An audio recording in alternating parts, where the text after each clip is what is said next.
चला बाजूला.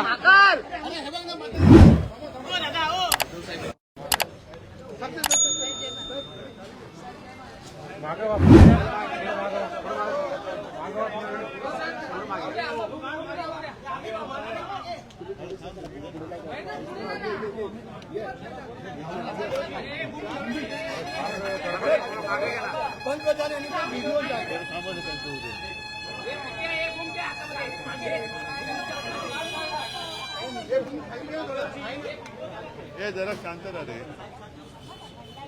आंदोलनामध्ये भाषा वापरण्यात आली. मोदींनी एक व्हिडिओमध्ये काल असं म्हटलं आहे की या सगळ्या विद्यार्थ्यांना मी माफ करतो, जी भाषा माझ्याबद्दल वापरली, माझ्या आईबद्दल वापरली ही योग्य नव्हती.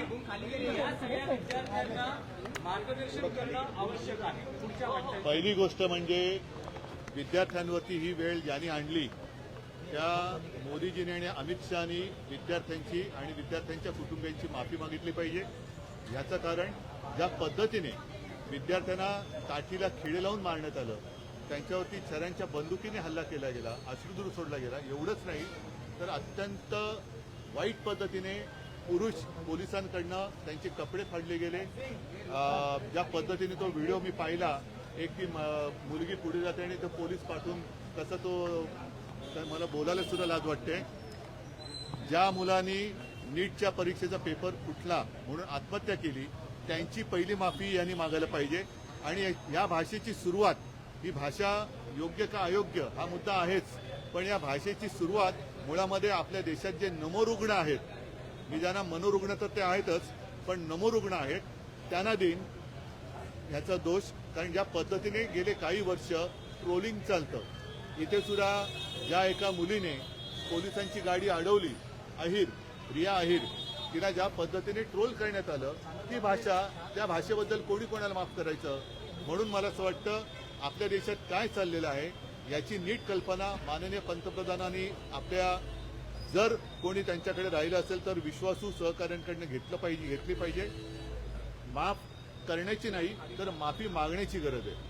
तरुणाई भरकटलेली आहे अशा पद्धतीचं, म्हणजे आधी यांना झुरळ म्हटलं, आता यांना भरकटलेले म्हटलं. ही मुलं तुम्हाला माफ करतील का? ज्यांच्या मनावरती वळ उठलेत.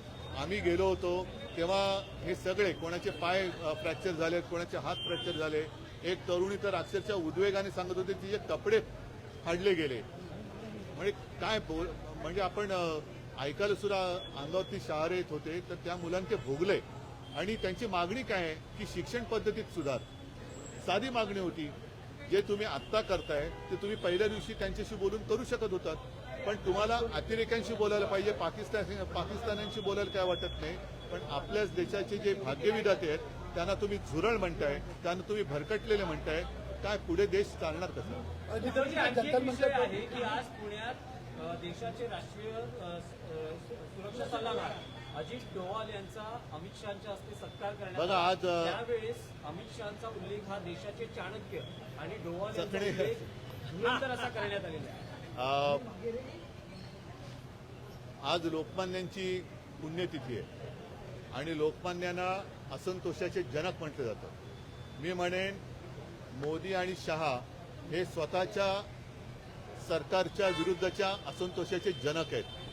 म्हणजे लोकमान्यांनी ब्रिटिशांच्या विरुद्ध असंतोष निर्माण केला होता, यांनी स्वतःविरुद्धच असंतोष निर्माण केलेला आहे. त्याच्यामुळे हे स्वतःच्याच असंतोषाचे जनक आहेत.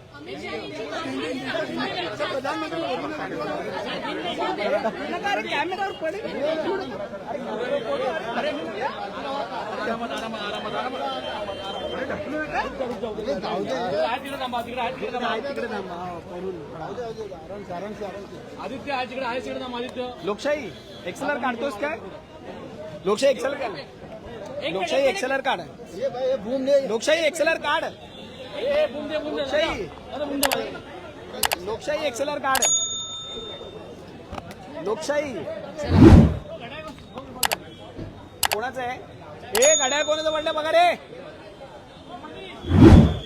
गरजा हिंदुस्तान चॅनलला सबस्क्राईब करा आणि ताज्या घडामोडी जाणून घेण्यासाठी बेल आयकॉनवर प्रेस करा.